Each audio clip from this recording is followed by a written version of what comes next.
In the heart of Shreveport, Louisiana, Union Pacific and CPKC trains are constantly on the move, transporting freight to destinations all over the continent. For example, here we see CPKC Mixed Freight M274, originating in Mississippi's state capital of Jackson, bound for deep into Mexico. As a history and railroad buff, the events that took place to set the current railroad scene here in Shreveport will take me down a rabbit hole. So many fallen flags took part in the growth of the city. Cotton Belt, Southern Pacific, the Louisiana and Arkansas, the Kansas City Southern, which, by the way, still hurts to call a fallen flag, and of course the subject of today's video, the Texas and Pacific. While the TNP had a massive presence, today we're going to be focusing specifically on a former section of TNP rails between here in Shreveport to Marshall, Texas. While documenting present-day Union Pacific operations, there will be a plentiful amount of historic reflection and overviews as well. If you got the time, I encourage you to join me as we travel along the old Texas and Pacific.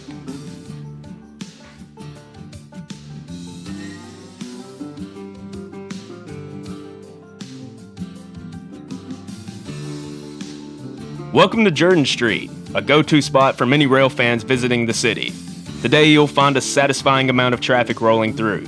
Included in the activity is traffic from CPKC's Meridian Speedway and the Alexandria subdivision, and also Union Pacific Shreveport sub, where traffic will either head down the former Cotton Belt Lufkin sub or the Texas and Pacific Reeser sub. LRE 21H is seen here making its way through Jordan Street. This is a local train whose primary purpose is transferring freight between the three Union Pacific yards here in Shreveport. We see the local here has just departed Riverfront Yard, making way for Hollywood Yard, and will later head for Reeser Yard.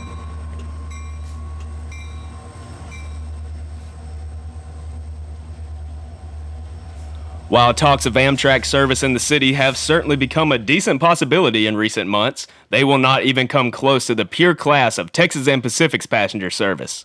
Several decades ago, TNP's Louisiana Limited and Louisiana Eagle proudly served the city. While the era has long passed, thanks to dedicated rail fans of the 1950s such as H.K. Vollrath, we have footage like this to get a vague idea of what it must have been like. This is the Louisiana Limited departing Shreveport from an elevated view of Jordan Street. When rail fans debate on their favorite passenger paint scheme design, the simple truth is that the blue and white Eagle paint scheme is not brought up enough. I've always had the opinion that it can be a slippery slope when it comes to jazzing up steam locomotives for passenger service, and many railroads put out some odd-looking products. That statement definitely cannot be said for the TNP. While their steam locomotives were not overloaded with streamliner cosmetics, the application of blue and white paint on an already slick locomotive design made for an eye-catching look. To my knowledge, parent company Missouri Pacific never had steam power in this look, but their streamlined Alco and E-Unit diesels would also wear a variation of the Eagle paint scheme. Here we see another clip from the Vollrath collection as the Louisiana Eagle enters Hollywood Yard. I decided not to cover the modern operations of this yard for two reasons.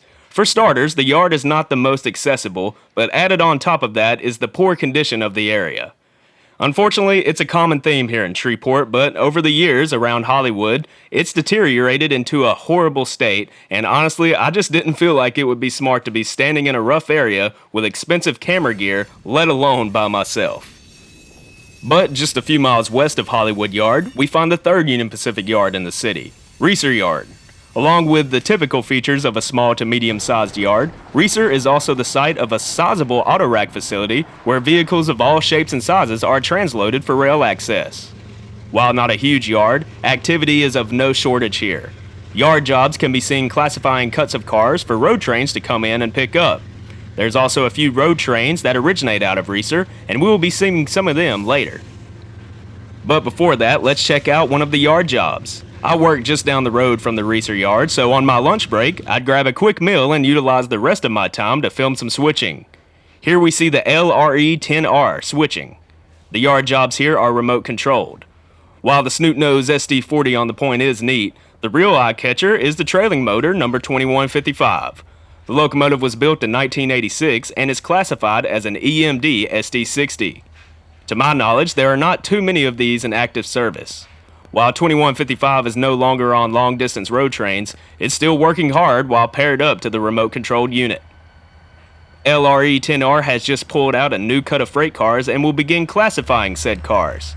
The go-to and quickest method is kicking the cars into each track. While Reeser is the perfect place to sit for this rail fan on his lunch break, let's move on down the line.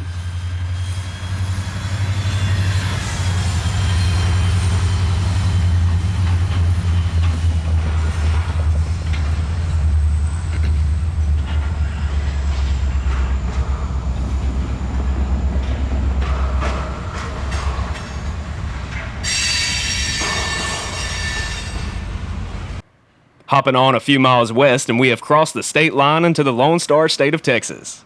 The first town to greet you is Waskom, referred to as the gateway into Texas. It's a small town, but it plays a significant part of the TNP's history. While the Reeser subdivision runs right through it, a Progress Rail facility is also located in town. The Texas Pacific's roots can be traced all the way back to March of 1871. The wounds of the United States Civil War were still fresh, and the Reconstruction was in full swing. 90% of the mileage of railroads were laid east of the Mississippi River at the time, and the U.S. looked to expand the Iron Horse's presence westward. A southern transcontinental route was planned to be constructed from Marshall, Texas, to the Pacific coastline city of San Diego. The furthest west that the TNP would reach would be in El Paso by 1881. The following year, the Texan Company would shift its attentions towards the east, into Louisiana, purchasing several small railways to compile a singular route from the cities of Shreveport to New Orleans. For a long time, the route through Louisiana and the oppressive amount of trackage in Texas were not connected. Texas and Pacific trains had to utilize lease agreements in the small stretch from Waskom to Shreveport for several years until eventually building their own line to unite the route. MRENL is heard in the distance, and we set up under the brutal southern sun. This train originated out of Reeser Yard and is making way for Marshall, where it will shift northbound to the Little Rock sub.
As I mentioned earlier, Marshall was slated as the original starting point for the initial westward trek to the Pacific coastline. The town offered to donate land to the railway, which would lead to the placement of the general offices and shops in Marshall. As the years went on, the Texas and Pacific's presence would grow exponentially. Along with massive classification yards, 57 structures for various purposes spanned across the 66 acres of the property. As of 2023, only one of these buildings is still standing, Marshall Station. Built in 1912 for passenger service and to serve as an HQ of the railway's East District, the station sits right in the middle of the Y. While we've been following the Reeser subdivision over here, this is where it ends and intertwines with the Little Rock subdivision. Looking at this satellite image, you see the Reeser subdivision coming from the east, as the Little Rock sub comes from the west and curves northward towards Texarkana and later Little Rock, while if you follow the line westward, eventually you'll end up in the Dallas and Fort Worth area. Inside the depot is a very cool museum showcasing many exhibits of the Texas and Pacific's history. While I wasn't able to arrive during museum hours on this specific date, I would be able to admire the display pieces outside. The Union Pacific caboose is definitely interesting, but the real eye-catcher is the number 400. This locomotive is an E4A1 class Mikado type built back in 1915 by the Baldwin Locomotive Works. It was originally manufactured for the Fort Worth and Denver Railway and would faithfully serve the FW&D until 1958 when the 282 was sold to the Texas and Pacific, where its original number of 410 was changed to 400. It is an interesting story on why the 400 was acquired. T&P had already dieselized by the late 1950s, but at the same time the Red River was flooding surrounding areas, which included the right-of-way. Nicknamed by crew as the Moccasin, the 400 would accomplish what the modern diesels could not, traversing trains through the over 3 feet of floodwaters. According to Wikipedia, the 400's longest train in the flood would be 159 cars, and it was certainly a challenge, with reports saying that the engine would stall every half minute. In 1963, the engine would finally be retired and later donated to Marshall. In recent years, it was transferred to its current resting place and given a cosmetic restoration. 400 is one of 3 surviving Texas and Pacific steamers, with the other 2 being located at the Texas State Railroad in Palestine, those being the number 316 and the fan favorite number 610. Unlike so many of the depots scattered across the country, passenger trains still service Marshall. Amtrak's Texas Eagle, named after T&P's and Missouri Pacific's original service, runs between San Antonio and the Metroplex of Chicago. Due to delays in the Dallas-Fort Worth area, it would be well after dark before the Eagle would arrive, so during my outings, I never had a chance to film it. Marshall also serves as an excellent spot to just hang out and watch the rail action. The station has an observation deck around the entire top story, giving us a great view. Within minutes of my arrival, another MRENL is seen arriving into the yard due east of the depot. Here we will see it utilize the Y to begin chugging northbound. As the MRENL's conductor is flipping the switch to head north, an MSPAS on the Little Rock sub is about to race through. With origins in Spring, Texas, this mixed freight is bound for the yards of St. Louis.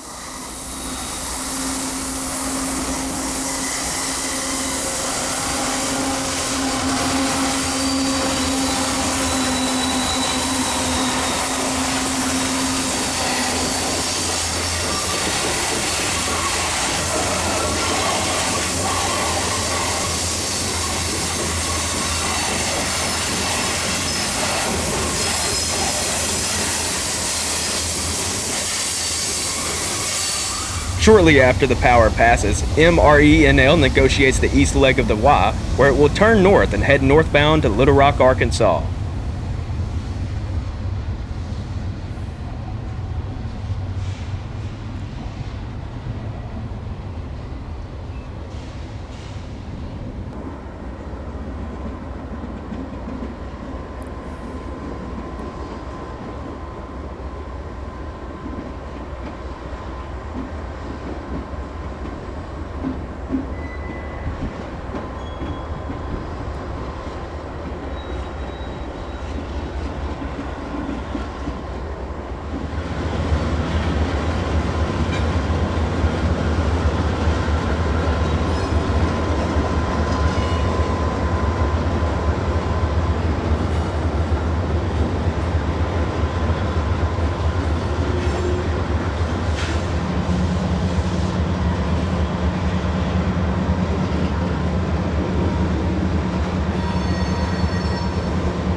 Well, I hope you have enjoyed your time alongside the old Texas and Pacific.